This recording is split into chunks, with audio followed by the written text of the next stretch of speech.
All right, glad to have you back now to our next conversation. Like I said earlier, since former President Donald Trump took office in 2025, one of his most controversial economic policies is his aggressive use of tariffs, framed as a traditional tool to protect industries and correct trade imbalances. However, President Trump's tariffs, particularly on Chinese goods, has sparked a global trade war whose effects reached far beyond the United States, its major trading partners, including the emerging markets in Africa. At a first glance, it may seem that a dispute between the United States and China has a little to do with Africa. But today, we see globalized economy and geopolitical risk, such as trade policies, have the ability to cause volatilities, spillovers across the continent. Trump's tariff on China, along with China's retaliatory measures, have triggered ripple effects that are likely to influence Africa's trade investments and broader economic development. As a result, the continent may be forced to navigate a complex landscape marked by both potential opportunities and significant challenges. Let's talk to Mr. Gbolahan Olojede. He's a finance analyst. Yes, let's start this conversation this afternoon. Thank you so much. Happy Easter. It's good to have you in the studio. Good to be here. Thank you so very much. Let's look at this, your overview first. There's been this back and forth and all of that. What really are the consequences of this for us? Well, the consequences, let's start from, say, look at Africa and its contribution to global trade. On the face of it, you might say we are totally irrelevant. It's as if Africa is a non-entity when it comes to global trade. Because whether you're looking at import or export, we are doing barely 3% or less than 3%. If you take that 3% and you begin to decompose it, I won't be surprised if South Africa alone has 1% out of the 3. So the question is, what is left? So when you look at that, you might be tempted to say, is Africa really relevant to global trade? But it's more complex than that. One of the problems with the valuation of Africa's contribution is the fact that most part of Africa contributes commodities. So crude oil, cocoa, coffee, all those kind of things, gold. And they are pure commodities. The world will give you the price at which it will buy it. When it buys it, it adds value to it, and it gets multiples of what we get as Africans. So the way our prices have been handed to us, the fact that we are only doing commodities narrow the value of Africa's contribution to global trade.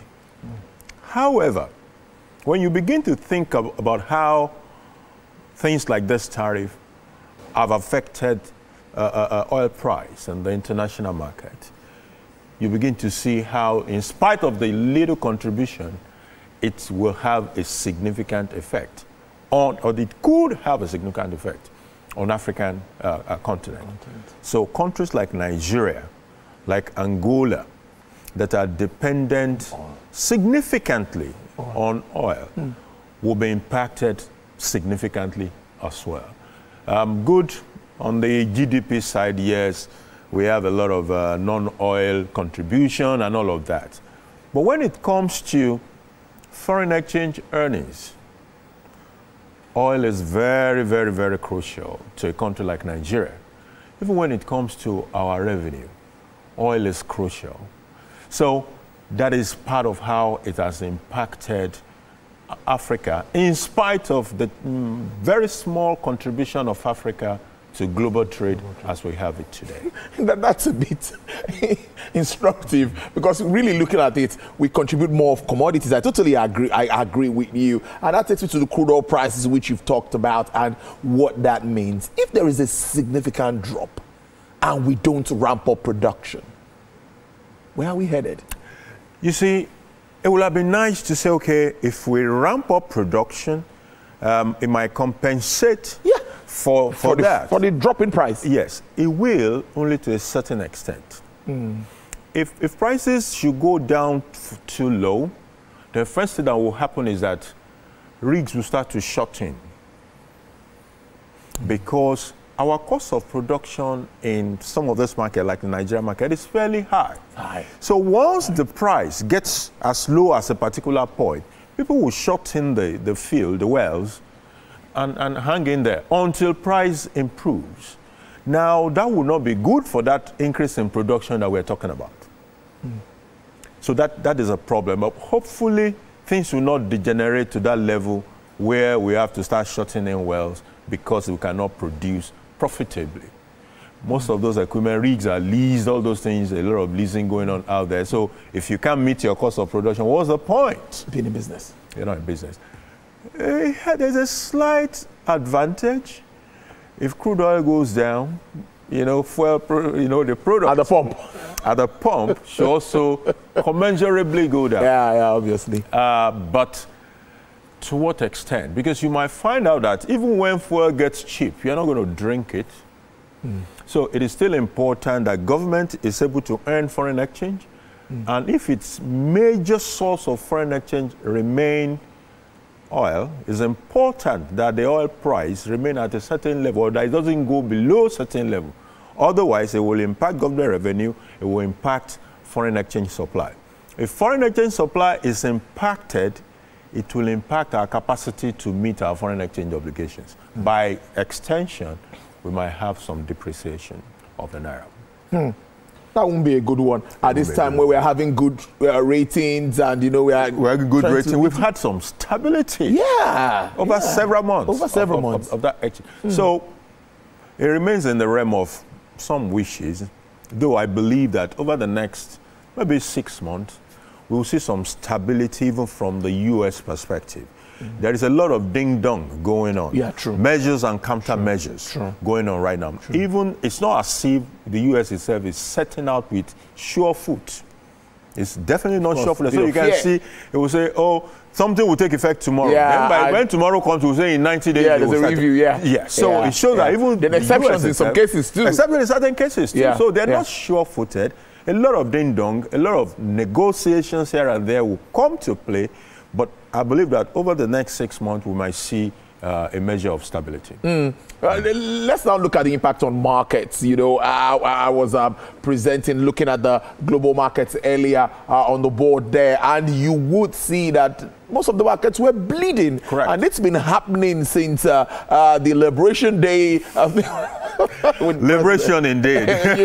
So what are you going to say about this? And what do you think would be in the mind of investors at this time? Markets do not like uncertainties. The tariff war creates a lot of that. So you can't even plan. There was a time that people rushed to certain markets to go and grab certain things and bring them in before the tariff will come in. Then after they have done that, you now see that, okay, the tariffs were now pushed forward. The effective date was pushed forward. Okay, so why am I rushing? Maybe I should have chilled a little bit. All those uncertainties are not good for the market at all. Then when the world is thinking there might be shrinking, and this shrinking is not going to be localized, it's going to be global, shrinking in economic activities by virtue of what is going on. And it is not a first time. So the world has seen it before. And the world has a record of how it played out in the 1929, 1930, all those records are there that the global economy shrunk. So there's a bit of panic in markets. So investors are watching to see when there will be more certainty about how things will go. And that is when we'll begin to see improvement in the market. As it is today, those volatilities are likely to continue for as long as there is uncertainty in the market. So while we still wait for the ding-dong and all the back and forth, that uncertainty might still stay. It will stay there. We will see it both in fuel, in oil price, and then in the bulls across the world.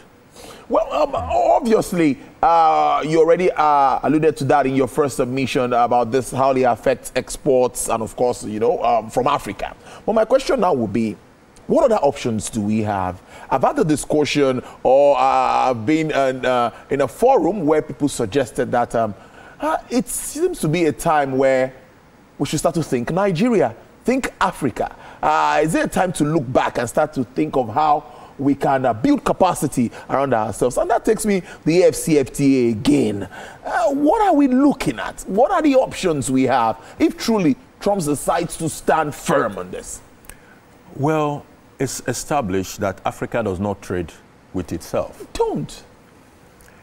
And even the one we do outside is minuscule, less than 3% contribution to global trade. And it goes all the way back to production. The question is, what do you have to offer? So when you even look at the Nigerian trade with America, what is there? What is the chunk of what is there? It's crude oil. It is oil and petroleum products. Yes. That's what it is. That's what is there. It is the same thing you find across Africa. In some countries in Africa, it might now be copper. In another part, it might be tin, you know, or it might be cocoa. So this is a major problem. So in fact, it's also part of the problem with NAFTA. So as Nigeria, what am I offering Cote d'Ivoire, Ghana, Cotonou, all the people around? What do I really have to offer them? That is the big elephant in the room. Africa in general must learn to move up the ladder a little bit away from commodities and be able to do value addition. Some of the things, most African countries go to, you know, Asia, go to Latin America to go and import refined petroleum products. Why is it impossible for a Nigeria and an Angola to be the source of those petroleum products, refined ones? That is it. If it is about crude, they won't buy crude. A lot of the African countries do not have the refineries, so they are not interested in crude. They are interested in refined products. And countries like Nigeria, like Angola, we have crude, can also develop this refining capacity to a level where we can put things across for other African countries. We are at that junction. In Africa, even in agriculture, a lot of importation still happens, which means we're not even able to feed ourselves. So we have countries that can literally farm for 12 months in a year. Yeah. And we go import food from countries that could barely farm for 6 months by virtue of their climate. More than 50% of Canada is uninhabitable because of harsh weather. So we have a country where we can plant, where we can farm for 12 months in a year. After we finish this planting, like 40% thereabout of what we produce rotten away because the infrastructure is poor. Storage and all storage, that. Yeah, you know, storage, the connectivity between the centers of production and the consumption are not there. The capacity to do some partial processing that might extend the shelf life of product is literally not there. So maybe this season will cause us to begin to look inwards and see what we can do in those directions. In Nigeria, for example, has the capacity to feed, in fact, a couple of states, maybe even one state in Nigeria, has the capacity to feed the entire West Africa as far as food is concerned. I agree with you. Look at what is happening in Niger, I think it's Niger State. Niger is a lovely example. There's a lot of work going on there with regards to agriculture, and the governor is determined to make things happen.